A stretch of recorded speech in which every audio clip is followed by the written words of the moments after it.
కేంద్రంలో తెలంగాణ జాతిపిత, తెలంగాణ అభివృద్ధి ప్రదాత, తెలంగాణ రాష్ట్ర తొలి ముఖ్యమంత్రి గౌరవనీయులు కేసీఆర్ గారి జన్మదిన వేడుకలను, అలాగే మున్నూరు కాపు ముద్దుబిడ్డ బాన్స్వాడ మాజీ ఎమ్మెల్యే, ఆర్టీసీ కార్పొరేషన్ మాజీ చైర్మన్ టైగర్ బాజిరెడ్డి గోవర్ధన్ గారి జన్మదిన వేడుకలను ఈరోజు కోటేరు మండల కేంద్రంలో బీఆర్ఎస్ శ్రేణులు పెద్ద ఎత్తున నిర్వహించడం జరిగింది.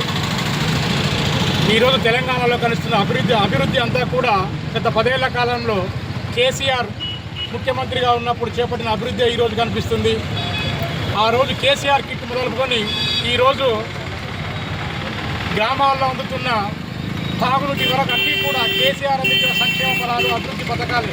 కాబట్టి ప్రజల గుండెల్లో చెరగని ముద్ర వేసుకున్న మహానాయకుడు, గొప్ప నాయకుడు కేసీఆర్ గారు. అలాంటి వ్యక్తి జన్మదిన వేడుకలను ఈరోజు మేము నిర్వహించడం, అలాగే భావితరాలు గుర్తుంచుకునేలా చేపట్టడం అనేది మేము గర్వకారణంగా భావిస్తున్నాం. రాబోయే 2 ఏళ్లలో మళ్ళీ తెలంగాణలో బీఆర్ఎస్ ప్రభుత్వమే అధికారంలోకి రానుంది.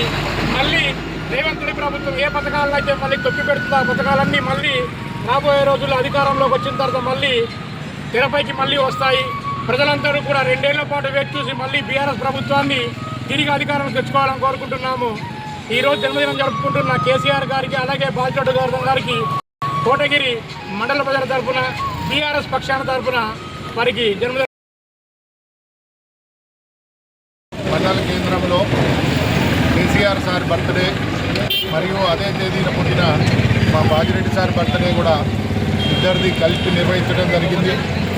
టీఆర్ఎస్ కార్యకర్తలందరూ, కోటగిరి మండల కార్యకర్తలందరూ హాజరై ఈ కార్యక్రమాన్ని విజయవంతం చేసినందుకు అందరికీ ధన్యవాదాలు తెలుపుతూ, కేసీఆర్ గారు నిండు 100 ఏళ్ళు తెలంగాణ ప్రజల కోసం, తెలంగాణ ప్రజల ఆశలకు అనుగుణంగా పనిచేస్తూ ఇంకో 100 ఏళ్ళు వర్ధిల్లాలని భగవంతుడు ఆశీస్సులు కేసీఆర్ గారికి ఇవ్వాలని, అలాగే బాజిరెడ్డి గారు కూడా బాన్స్వాడ కాన్స్టిట్యున్సీ ఇన్ఛార్జ్గా ఇప్పుడు ఉంటూ ఆయన జన్మదినం సందర్భంగా కూడా అతనికి కూడా ధన్యవాదాలు, అభినందనలు తెలుపుతూ భగవంతుడు ఆయన నిండు 100 ఏళ్ళు ఆయురారోగ్యాలతో కాపాడాలని భగవంతుని ప్రార్థిస్తూ కోటగిరి మండల టీఆర్ఎస్ కార్యకర్తలందరి తరఫున ధన్యవాదాలు తెలియజేస్తున్నాం.